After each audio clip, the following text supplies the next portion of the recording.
Hi, friends. Thanks for joining us. Please smash that subscribe button. It's helped the channel grow so much over the past, since we started. Benny, where can they find us on social media? Yeah, you can find us, Ray Benny Sports. We're on Twitter, Facebook, Instagram, TikTok. Check us out on Reddit as well. And don't forget, leave us a rating on your favorite podcast provider. Let's get right into it. We have CFL talk, some NHL talk, some Winnipeg Jets talk, brought to you by Fahrenheit Airbrushing. Did I say NFL already? Yep. Well, we got some of that. So let's start off with the Winnipeg Blue Bombers. Big game. Well, supposed to be a big game. Before we start with the Bombers, let's just get this out of the way with the CFL schedule makers. Like, if you could leave a voice message for them, what would you say? What the F are you doing? Basically, in those terms, because it's just like, I got it. Maybe they were thinking, okay, later in the season, this is a big matchup. This is a big matchup for, I don't know, first overall, which really doesn't mean a lot in the CFL anyways. But yeah, this is a game, and a few people have mentioned it in our comments and stuff like that. This is a game that needs to be in week 1, no matter what, a rematch. And there's only 9 teams. It's easy to set up this rematch. So yeah, the league messed up on this one, and they messed up bad because there's nothing for the Argos to play for, and I don't blame them at all for resting guys. They got to go through a month now of this, and they're going to rest guys here and there. There's nothing for them to gain by winning this game. Mm-hmm. So yeah. And people are online like defending it. It's like, why are people getting so upset? The Bombers is like an X on the bingo card, which it's not. But still, you want to see the best matchup ever. You want to see that Grey Cup rematch. You want a little redemption. And this should happen earlier in the year. If not week 1, then week 2. Because do you really, honestly, CFL fans, do you believe going into this season that Winnipeg and Toronto and BC weren't the top 3 teams? Yeah, that rotation should have been done within the first month of the year, and they should have played each other twice, a home game and an away game. Right now, Toronto's only playing Winnipeg and BC once each. That's it.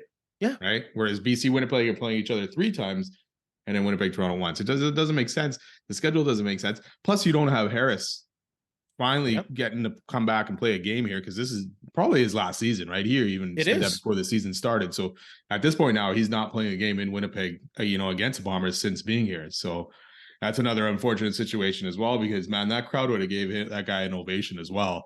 Like we've done for many, Bombers or Jets that have left Winnipeg, kind of thing, right? So disappointing. They dropped the ball, and hopefully they learn from this one.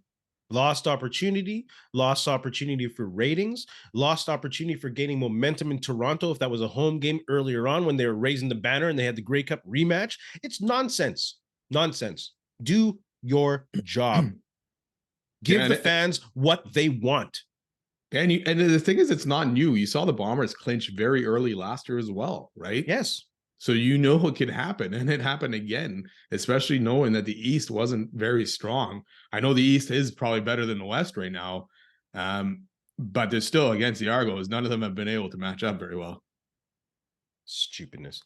So let's talk about the Bombers and the Argos. Like I said, this is not an easy win. The Bombers are playing 600 ball against the East.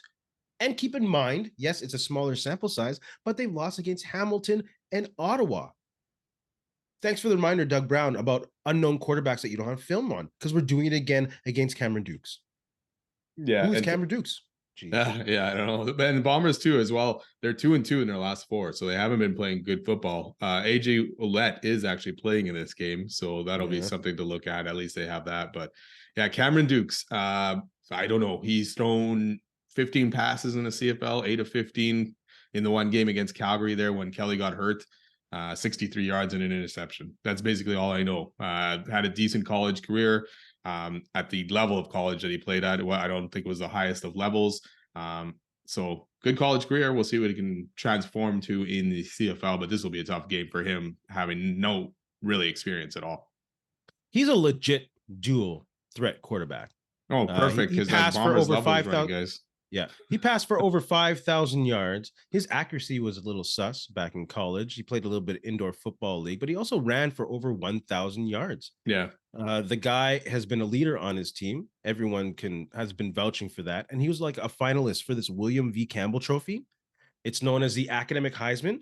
And he was nominated the same year as Aiden Hutchinson on Detroit. They're playing tonight, that great defensive end. And former winners were Justin Herbert, Tim Tebow, Alex Mack, Chad Pennington, and Peyton Manning. So that's no joke when you're being considered for an award like that, for sure. So athletically, he's there. He can definitely read, but it's about the speed of the game. Yeah. If the Bombers bring that noise, especially with the Jeff Coat back in the game, they can maybe control that guy a little bit. We'll see. They can't sleep on this dude. No, and I don't think they will, especially coming off that Hamilton loss. You got a full crowd. It's another sellout at IG Field, right? Yeah. And they're going to be loud and bringing it, and it's going to be pretty much all Bomber fans in that stadium. So it'll be tough on the guy on Dukes in that sense. And then you got that ferocious front coming at him, and I think Jefferson too. There's a lot of talk of him last game, no stats, no nothing kind of thing. So he's probably been seeing that and hearing that, and he's going to be ready and raring to go in this one. And same with Jeffco. Yeah, and the thing is, like you mentioned, or you little Bombers against running quarterbacks, it's tough. And they're going to tell this guy, if you don't see the first read or the second read quickly, just go. Yeah. Use your athletic ability. So they got to be on point. Maybe Brandon Alexander's got to be of a spy sometimes. If he's going to take off, then he's going to take off. You don't have to worry about the long ball maybe as much with him, not knowing as much as the offense. Maybe, I don't know. Yeah, and then if he is kind of a runner, you could throw him in as the the run pass option kind of plays with him and Ouellette, right? And then see what's there. And Ouellette's a very good running back as well. And the Bombers did not have the best of games against the Hamilton Ticats in the run game last time. So Toronto needs to look for any advantage and help their young quarterback out here. It's going to be a lot in the run game. The Elks even showed the Bombers were susceptible, nice word, to the run game as well. So we'll see where the Bombers D is at in that. Chad Kelly's getting snaps, apparently. But they're listing him as the third stringer in this one, I believe, too. So said he was getting snaps. Yeah, I can't see it, especially if the game gets out of hand or something like that. I don't know. What's the point? You're gonna throw him in there cold, and then for sure he's gonna get hurt. Oh my goodness! Imagine worst decision. Yeah, and then you got to have Cameron Dukes lead you to the Grey Cup. What matchups are you looking forward to in this game? You go first. Javon Leake versus the Bombers coverage team. Not that I'm necessarily, I guess, looking forward to it. I'm a little worried about it, but I want to see how the coverage team. Theodric Hansen is back. I know one guy is not going to fix that coverage team, but I want to see how they can handle a guy like that and with Leake's speed. Number one punt return yards, number one punt return average, number one touchdown kickoff with 4. They got to start, and he's going to give them automatic field position on a bad return. For sure. On a bad return. So they really got to pick up their game with him. One matchup I'm really looking forward to, is the left side of that Bombers offensive line against the right side of the Argos defensive line, specifically Stanley Bryant, Jeff Gray, and I will throw Chris Kolinkowski, the center, in there as well. If they can use that running game to really slow down Folarin, Orimolade,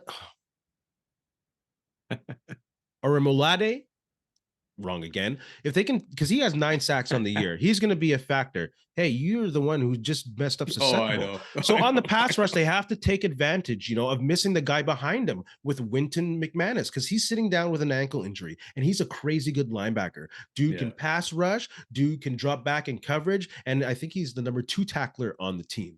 So if they can really wear the right side of the Toronto Argo defense down, especially with Brady Oliveira, and beat him up, then that'll give Collaros a little more time in the passing game. Maybe the play option will open up. So I'm really looking forward to that matchup, especially because McManus is hurt. Not that I want to see a guy hurt, especially such a great player, but for the Bombers' advantage, that's a matchup I want to see. Yeah, I'm also looking forward to how the Bomber front 7 can handle this Argo run game, which has been pretty good so far this season as well. And like we had talked about with Dukes, now another factor in, and possibly just because his throwing probably won't be as good in this first game, and his reading of the defense. So they might lean on him running or Ouellette running a lot. So I want to see how that front 7 bounces back from that game against Hamilton, and see if they can shut down this run game and that big back in Ouellette. Yeah, and I'll be at the game, and I'm cheering for the Bombers, but I will not say this running back's name properly, so I won't even try. The Canadian running back for Toronto, IA, whatever the rest of it. I can't wait to see him get some snaps as well. Any other matchups that you're looking forward to in the game? Yeah, Yeah, the Argos tackles against our pass rush. We said Jefferson no stats last game, so he's going to be all over that. So I want to see how those tackles are going to handle Jeffcoat and Jefferson, who are going to be raring and ready to go in this game and show that, hey, we still got it. The last game was a bump in the road kind of thing, and so let's get at it. So Jefferson, he's going to be a beast out there. I expect him to be a beast. See if these Argos tackles can handle it. Yeah, that was my issue last game too without Jeffcoat. It really exposed not anything about Willie Jefferson, but that middle is not causing enough chaos in there. So, Walker and Jake Thomas, hopefully they have a huge game. Just plug up that middle, let Jefferson and Jeffcoat. Of course, with Jeffcoat gone, that means they can concentrate on the middle more, shift over to Jefferson more. So I get that as well. But hopefully, Ricky Walker especially can cause some shit cause some stuff in the middle of the line. What are the matchups you looking forward to?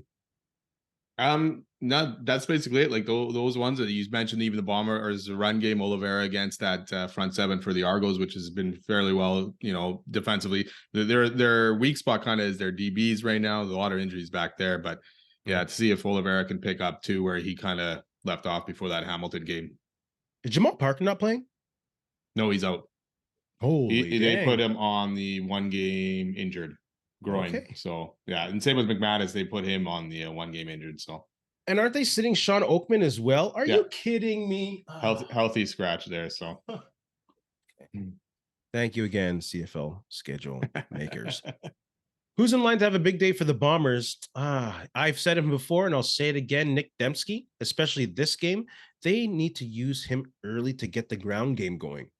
Yeah, I said that right. The ground game, and not just giving him the ball, but using those jet sweeps as a play action. Making sure that front seven, like you say, with that huge matchup, that they're kind of unbalanced. They can't set their feet because there's so much motion and movement. And I think Nick Dembski, he's the man for that. The Canadian Swiss Army knife, So I think he's in line for a big day. And of course, he's a great receiver. Yeah, for sure. And like we just talked about, the Argos DBs aren't the best.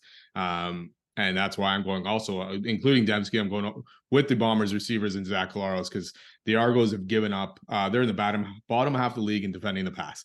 And they've given up a lot of yards through the air. So I expect the Bombers to kind of go that way and attack that when they have the opportunity to, and use these receivers that you have to open up this game. And Claros is going to want to bounce back from that 3 interception game last time as well, right? And it's been 2 weeks for him to think about it and get ready for it. He'll want to have a bounce back game, and I fully expect him. He's usually pretty good after having a game like that. So, and the Bombers after a bye, they're always good after a bye. You mentioned Toronto giving up a lot of passing yards. Let's keep in mind they're also 11-1, 12-1, 12-1. And they've been ahead in a lot of games. So a lot of teams are just ripping up passes at the end of the game. So they're one of those, same as the Bombers, right? Same as last year. They've always had those high passing yards against, but it's because they've been ahead. And teams have had to just chuck. Start playing prevent. Prevent from winning. Who's going to have a big game for Toronto? We talked about him, Javon Leake. As much as I want to see that Bomber coverage team stop this guy, I don't think they are. And like you said, even if he doesn't score, he's going to put Toronto in close to or instant scoring range, field goal range at least, kind of thing. We saw it with Alford, man. He was getting the riders to the 40 to the 50, right? Leake's going to end up doing the same. By the time the Bombers get downfield, Leake's already going to be at the 40. And that's good for the young quarterback as well. Yeah. To start with a shorter field. Yeah, and they got a great kicker there, right? So Beatty, he doesn't need a lot, right? Yeah, he can be hitting those from just inside the 50 or whatever. So yeah, I have Javon Leake as well. Javon Leake. You know what? And going back to that matchup with the left side, right side, I know I said I give up on this, but the Bombers have given up on that heavy set with the tight end almost all the time now. Like, why aren't they using it? Why aren't they using it? It's successful, especially against a team like Toronto. They need to establish a running game. Like, I don't understand. If anyone in Bomber Nation knows why they don't use the heavy set, please explain it to me. Saving it for the playoffs. Well, they didn't use it in the Grey Cup last year. They used it in the West Final a little bit, and when they got momentum halfway through the season, and then what? This offense has been inconsistent again this year, right? We expected better from them this year after last year being up and down, and so far again, they're world beaters 1 week. They can't get it done the next. Carlos is throwing more interceptions than normal. So yeah, but they're still scoring a lot of points. So I don't know. Bombers have a home game against the Toronto Argos, and they're sitting their starting quarterback, and we are still visibly concerned. CFL Talk, critical questions. I'll start with the West. BC Lions. Can the BC Lions win 4 games in a row for the first time this year? They've hit that 3 game in a row mark a couple times. Can they do it? I don't know. I think last time Saskatchewan, they played Saskatchewan, they lost to Saskatchewan. Yeah. So we'll see. I'll tell you in the predictions what's going to happen, or what I think will happen. Although Saskatchewan is reeling right now and hard. They're lucky Calgary is terrible and Edmonton did not start forward. So yeah. Speaking of, let's go Toronto here. What do the Argos do for over a month? I mean, we're seeing it already. They rested guys last week. They're resting different guys this week. They're going to do that over the next month, and it's not going to help, I don't think, their attendance as well. Because why are people going to go watch games when half the starters and their superstar players are not playing? Yeah, this won't help their home field as well. So hopefully they get through it unscathed and they're good for the playoffs. But it's going to be a rough month for Argo fans, and a lot of people are looking at it going, oh, that's going to be an easy win. I don't necessarily think it's still going to be an easy win because they still got a good team and they can't rest everybody, you know, like easy win for everybody, not just the Bombers kind of thing. But you know, hopefully no one ends up getting hurt and they get through it. Edmonton, will the Elks get their hands on Zach Wilson? Over at Bovada Sports, the Edmonton Elks are favored. Of course, what has to happen is he has to be released and then signed. But I just think that's funny. And they have a bye. So we're not talking about, they have a bye, right? That would suck if they're actually playing something. They wasted that. No, they're on a bye. There we go. Let's have fun. Will Zach Wilson end up in Edmonton? I don't know. We'll see. That was funny when I read that. I'm like, what? I should put $200 on that. Yeah, go 200 on that, fans. If you win, you gotta share some of that with me. Go ahead. Hamilton, can they end up hosting the East semifinal? Looking at their schedule, they got Stamps, Sask, BC, and the Owls. A little bit tough compared to what Montreal has with Ottawa back-to-back, and then the Elks and then Hamilton as well. I think they'll be in the mix. They don't play a team with a winning. They do play BC, who will have something to play for. So might be a little bit tough. I don't see them ending up hosting that East semi, but I definitely see them playing in it. Obviously. Yeah. Oh yeah, for sure. There's no way. Well, there's a way, but there's still no way. Yeah. Calgary, when is Dave Dickinson going to take control of this team? It's like he's just passively sitting there watching. You have this guy now, Micah Awe, getting not suspended, actually, fined for a fourth time, and then fifth going back to last year, I think, right? There you go. Like, there is no image, character, culture in this team. And I said this earlier in the year. With Derek Dennis gone and with BLM gone, there might be a lack of character and whatever. And it's true. They miss Bone Crusher. Like, they're a rudderless ship. Yep. That's all I have. Yeah, and they're probably missing the playoffs. I don't see them having a successful end to this season at all. Montreal, can they live up to their potential? I keep hearing Montreal is one of the better teams in the league, and the record shows that they've beaten all the worst teams, kind of thing. But and I've heard this from other people as well, and saying, hey, Montreal's got a good team. They just can't get it done. Will they figure that out? I don't know. It doesn't look like it. With Jason Moss at the helm, not a bad coach, not terrible, but he can't seem to fix things with Fajardo, that O-line. They don't have a tough schedule to end, so they'll probably finish second in that East Division, but I don't know if they'll ever, or not ever, but I don't think they'll end up beating Toronto or get anywhere close to that Grey Cup. Mathematically, they're one of the better teams. Who are these people who are saying they are a good team? Who are these people? Hey, I got to keep my sources to myself. Oh, yeah, well. Saskatchewan, will Dolagala finish the season as starter, or will Mason Fine get another shot? I don't know. Doesn't the other Dickinson really love Fine? I don't know, man. If Dolagala again loses again to BC and Fine comes back at some point, maybe. But right now, I think you just stick with Dolagala, right? Because who knows? Common sense. Who knows if Harris is going to come back this season at all, and how he will be a year older next year, right? So you need to see what Dolgala can bring to the table, and if he's going to be your starter going forth. So I would just stick with this 5 games in a row now? Yeah. 5 games in a row. If he doesn't got it by 5, I say why not entertain Brink Fine? Because you're going for the playoffs. If he lose again and he's not, and the offense doesn't go, I think he might have to think about it. You're going for the playoffs here. For Saskatchewan right now, it's that defense is just holes all over the place, right? I mean, teams have run all over them that it doesn't matter what Dolgala does. That defense can't stop anyone, even against Ottawa last week. They were doing okay. And then without a doubt. So I'm not going to stick with him no matter what, though. You got training camp next year in the offseason. Oh, for sure. I'm just saying, sucking, switch him. But Fine never did anything in any of the games he played. He didn't look anywhere close to what Dolgala has in Dolgala's better games. You know, how many games have they lost in a row now? Oh, they've lost 3, 2. No, Banjo Bowl, and then what have they played after that? One after all that, losses. Right? Yeah, they got them. Yeah. Who else you got? Speaking of Ottawa, will their season end with a run to the playoffs? They got the Owls twice, and then the Argos, who were probably resting a lot of players twice.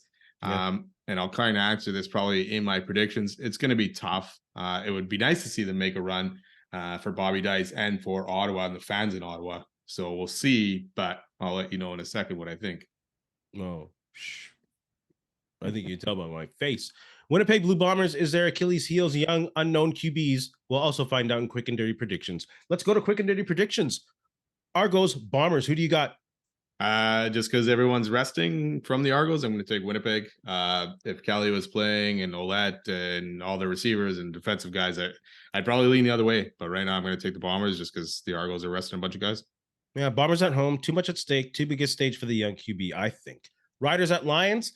Lions want to clinch a home playoff game. Dominic Rhymes is back again. And I just can't bet on Saskatchewan, especially in BC play. So I'm going to take the Lions. Yeah, and Lacombo is back as well for BC. So it's Saskatchewan, we were just talking about their D. They're allowing 30.4 points per game. BC's offense is pretty good. So I'm going to go with BC as well as in this one. Owls, Red Blacks, who do you got?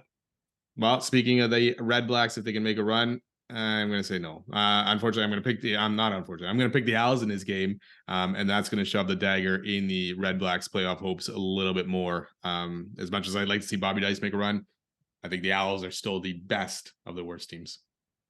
Yeah, I don't see how I can pick Ottawa. Montreal. Stamps and Ticats.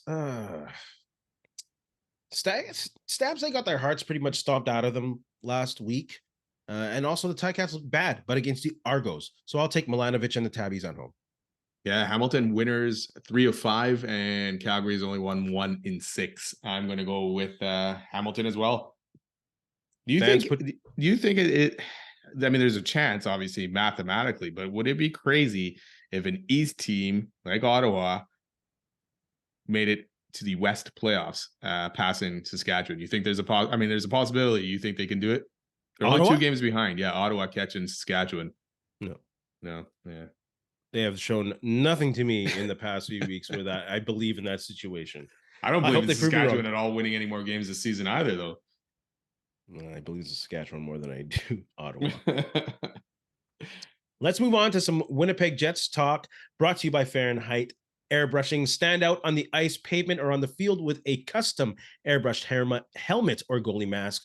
A local Manitoba business with affordable solutions for any project. Check out Fahrenheit Airbrushing on Facebook or call them at 204-891-7431. Tell them Ray and Benny sent you.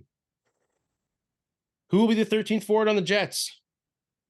Well, I mean, you got your usual guys, right? There's David Gustafson, who was drafted in the second round a few years ago, who can't seem to crack this lineup at all, but he's a center. So I could see him being that guy. And then you got your regular guys like Falalbi, Harkins, Toninato, and all that. But there's a new guy on the scene, apparently. This Parker Ford, who's made quite the impression so far in the Jets Young Stars tournament and in these exhibition games. A couple points last night in the game against Calgary. Even Bonus is coming out and talking about him, saying he's made a good impression. Spunky little guy. He's out there. He's on the puck, and he's got confidence with the puck. So he was an undrafted college free agent signed by the Jets last offseason, I believe. So I'm looking at him. Maybe he's the option there, but I could see them sending him down because I think at this point, Gustafson would be not waiver exempt. So maybe Parker Ford ends up going back with the Moose, and I'm going to call David Gustafson as the 13th guy. New coach, new team, new captain, new culture. Parker Ford's playing crazy good. Like you said, the grit, he has the hustle, like Bonus says. It's time to just drop Appleton to 13 and let the kid play. He's playing better than Appleton. Appleton's hurt. I understand that, but he didn't have a very good end of the season last year. He's not having a strong preseason. Again, injuries are lurking. So at the beginning of the season, why not give him a chance? So Mason Appleton as 13th, I'll say. Yeah, if Appleton or any guy is out, I would definitely give this guy a chance. And then you got Gustafson still as your 13th guy or whatever, but you're letting other guys play in. Not out. No, not out. Yeah, take Appleton to 13th as what I'm saying. Oh, that's who I think. He will be 13th. Let Parker play right away. They're not going to do that. Why not? Why not give him a shot? It's just the Jets, man. I know. That's why I said different culture, different coach, different room. We'll see. I wish. I've been wanting for years to get certain guys to get shots, and they just never do it. I would love to see Parker Ford make this lineup and see what he can do in regular season games. Hey, Nola. Yeah. Not even just Nola. I mean, that's the thing, though. You got this guy like Gustafson. He's never really gotten a shot. I know he's been injured quite a bit here and there, but you drafted this guy in the second round, right? He's got to get an opportunity to show what he can do. At this point, I guess he's just going to be a hanger-on, like Logan Stanley kind of thing. So for a team that's drafting and developed, they're not doing a good job at it.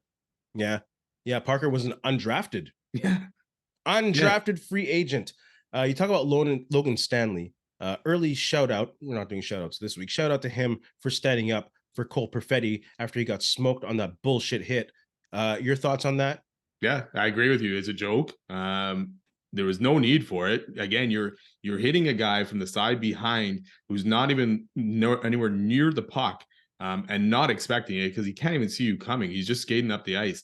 And he caught him pretty good. And this is not the first time this Martin Pospisil has hit Perfetti. He did it as well when Perfetti was still with the Moose, and a very questionable hit there as well. So I don't know what this guy has in for Perfetti, but it sucks for Perfetti not only, and apparently it's not in concussion protocol. No. So that's good news. But for a guy that's faced a lot of injuries, this is the stuff that he does not need at all. Not that any player needs it, but to me, it's a joke. It doesn't make sense. Why is this hit needed? Especially it's preseason. Yeah. Not anywhere, but preseason, man.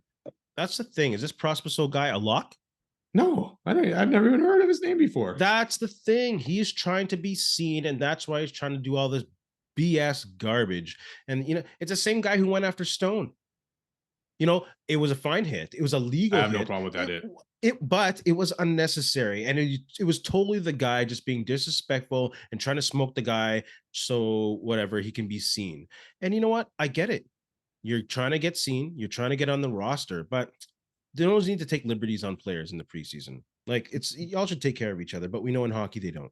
But to me, that hit on Stone, I mean, the guy's trying to show that, hey, I can throw these hits and be an impact on the game. It's an unfortunate thing is a guy like Stone, who's been around a long time. But if that was on any other guy, everyone would be like, hey, this is great. Stone didn't like it. Unfortunate, but I guess don't play in the preseason games if you don't want to get hit. So I guess you could say the same thing about Perfetti, though. But I could be okay because with that. That's another big minute guy, though. And that's the thing I'm saying. It's these big minute guys that are being targeted by no-name guys. But if Perfetti took a nice clean hit, I'm not going to argue anything. I'm going to be like, hey, it sucks. It's part of the game. But he took a clean hit. This was disgusting from behind and everything. The Stone one was straight at the guy. I know he was a little bit away from the board, so that probably made it worse as well. But I have no issue with that. He took his liberties. I have an issue with that. He took his liberties on a veteran during the preseason. That's not necessary. That's like a rookie on a defensive line, just going a little bit inching on a quarterback in the preseason just because he's getting the first couple snaps. I just think it's unnecessary. It's true. Jets are selling those, game packs, 3, 5, whatever, how much. If you can choose a 3, which 3 would you choose? Give us your first one. I would go with the Blackhawks just so I could see Connor Bedard. Not necessarily that I think the Blackhawks would be a good game or a good team or anything at this point, but just to see Connor Bedard. Is he for sure going to make the big club? I'm going to take the October. Imagine if he didn't make it. Oh, yeah. It's like Sidney Crosby being sent down. October 17th. I'm going to take the return of PLD. I always like those drama matches. I like the vibe of those games. So I think he'll get a little bit of hate, but if he plays good, I think the Jets will be like, whatever. Or Jets fans will be like, I don't, or maybe they will, you know what? They'll probably boo him every time he touches the puck. So either way, it's going to be fun. What's your second game? Yeah, they will boo him. Then they will cheer him when they do the video board tribute. And then they'll go right back to booing him. Well, what? What are you going to put on that video board tribute for this dude? Well, they're gonna do it. It's not that they're not gonna do it. They always do it for everybody, right? They'll have one for Wheeler too. So whoa, that's different. Oh, for sure, That's but different. What's your second game? Let's go with the Oilers. I know they play them twice at home this year, so either one really. Always a fun game watching McDavid and these two teams. The rivalry is getting bigger and bigger with these two teams lately, with some playoff matchups and all that kind of stuff, Canadian matchups. So I'd like to see that one again. I know McDavid always has fun playing the Jets. So does Hellebuck usually. Having fun playing the Oilers, not the Jets. His box office. I have March 26th for the Edmonton Oilers because my boy Evander Kane is coming to town. Never mind Connor McDavid. My other match I'm going to take is October 30th, Halloween. I'm going to see the return of Blake Wheeler. I'm going to go there with all the respect in the world, cheer for him. I'll probably dress like Blake Wheeler for Halloween. No, I'm not going to put white face, you fools. Whoa. It's true, man. I'm just putting it out there. You going to do white face so you can be Blake Wheeler? Shut up. Of course not, idiot. But I'll go with all the respect in the world to see Blake Wheeler on October 30th. One of the greatest, if not the greatest, Jets 2.0 player to this point. Yeah, I'm going to agree with you on that one as well. That would be my other game this year that I would like to go see. And for the same reasons as you, tribute for Wheeler, celebrate Wheeler, applaud him. Hope the Rangers lose and all that, but celebrate Wheeler and Wheeler's time here. He's so good. And I know I was hard on that guy for the past couple of years, as well as other fans, but all respect again in the world. He was amazing. Jets fans, put your thoughts below in the comment section. NHL talk. Does the recent incident in Columbus end Babcock's Hall of Fame chances? Yes. And I'm looking at his career and I'm like, would he be in the Hall of Fame anyways? He only ended up winning one cup. I know he made two. One was on the back of J.S. Jaguar and that Anaheim team, like just lights out hockey. I know I guess the two gold medals he ended up winning with Canada would probably push him to that as well, but he had some stacked teams there. He had good teams in Detroit and he won a cup, only one. He lost another one, and then he couldn't get past the first or second round. With Toronto, he couldn't even get them past the first round. And now he has this hanging over his head. I don't think he gets in. I wasn't sure if he would get in before. Probably the two gold cups would have pushed him. But yeah, they should not be allowing him in at this point. For sure he's in. With his resume, for sure he's in, but no one's going to vote his ass in because he's an idiot. Yeah, I mean, you talk about a lot of players who, in a lot of leagues, who took a while to get in because they weren't nice to the media or they didn't talk to the media nicely. Like Terrell Owens, for example. So if you're going to do that to a player, you definitely got to keep this guy out for a very long time, if anything, forever, for what he's done. There are going to be a couple of fools who are going to vote for this guy for sure. For sure, man. For sure. Losers. Let's go to some NFL talk. Are the Dolphins a team to beat and why? You can go first. I'm going to, as a Niner fan and watching how good they started off, I'm going to say yes to this question. That offense right now is out of this world. It is dynamic. I mean, they just hung up 70 on the Broncos and probably could put more. And Mike McDaniel seems like a type of guy that he's not satisfied where that offense would be and allow teams to learn what it is. He won't stick to that. He'll keep moving it and changing it and doing different plays. Right now, Tua is playing great if he can stay healthy. He's getting the ball into his playmakers' hands, and that offense is moving. Defense still a little bit suspect. They got a very good defensive coach in Vic Fangio. But yeah, they look like the team to beat for me. I think they're a dangerous team. They're clearly on the top of a lot of people's power rankings, but I'm old school. I'm Ric Flair. To be the man, you have to beat the man. And I think the team to beat still is Kansas City. Like if I'm starting a new franchise, I'm probably going to still take Andy Reid as head coach. I'm probably going to still take Patrick Mahomes as a quarterback to start that franchise. Yeah. And I think they are still the standard as a Steeler fan. I don't take that term lightly, but in the NFL, I think they're the standard right now. So they're still my team to beat, but the Dolphins are crazy impressive. 70 burger. on the. I just don't think that Kansas City offense is at the same spot right now that they used to be. Especially they've been slow. I mean, you put 40 up on the Bears, but that was the Bears. Before that, they weren't scoring very many points in their first 2 games. So I don't like their receiving core. They don't have enough guys there. You got Kelsey right now, and that's basically it. So it'd be interesting to see these 2 teams match up and those offenses go head to head. But I don't think they play each other this year. Not until the playoffs. They should switch or maybe they do because the Kansas City plays the Jets. Maybe they should switch that Sunday game for Kansas City and the Jets or Kansas City and Dolphins instead of Kansas City and the Jets. That's crazy. But hey, someone's not playing. Let's talk about quarterbacks. Power 3. Who are your top 3 young QBs? Young QBs being rookies, first years, or second years. Quarterbacks drafted in the last 3 drafts. Who's one of yours? Well, you got to go with Trevor Lawrence. To me, he's probably one of the top QBs, obviously younger guys in this league. Just growing. He's got a good coach in Doug Peterson. A little shaky start to this season so far, but he's probably at the top of the list for me. Trevor Lawrence, yeah, he's a particular quarterback. He's in a good situation.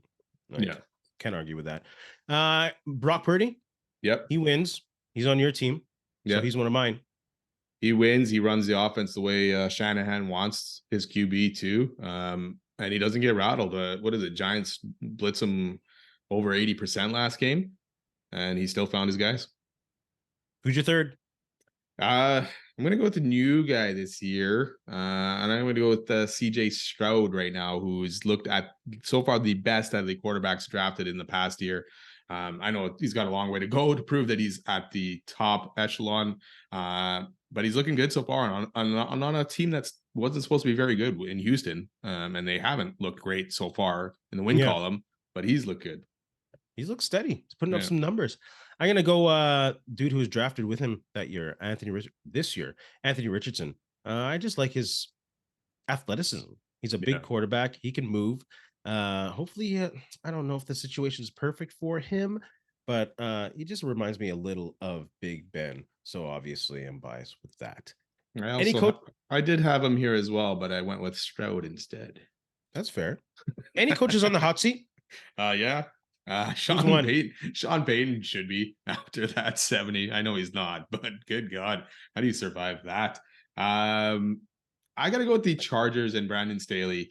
I know they won last week, but this team should not be 1-2 right now. There's always so much hype for this team going into a season, and somehow he keeps blowing it. And the Vikings could have got it done. He almost blew another one on Sunday. Dude's got to stop going for a 4th down, man. I don't care what the analytics say. You do not have a good play that is working to get those 4th down conversions. Kick the ball, man. So yeah, he's definitely on the hot seat for me. What did they do this offseason to get better? Nothing. Matt Eberflus is definitely on the hot seat for me. He's just a big pile of smoke and who knows what. Oh my goodness, poor Chicago, poor. You got it. It's the Bears, man. They just go out of their way to hire weird guys sometimes, and it's just like, why? Matt Nagy even, and it's like, what? That John Fox, wasn't he there before that? Mark Trestman. Yeah, it's like, what are you doing? And they fired Lovie Smith when he was 10-6. Sorry if I'm yelling in the microphone. How stupid was that? Lovie. Benny, you have anything to say to our friends? You know what? Thanks a lot for listening. Thank you again, Fahrenheit Airbrushing, and have a good week. And in the words of LeVar Burton, we'll see you next time. Hey, friends and neighbors, don't forget to check us out online on Facebook, TikTok, Instagram, and Twitter at Ray Denny Sports. And don't forget to check out our YouTube channel. Leave a like, leave a comment, tell us what you think.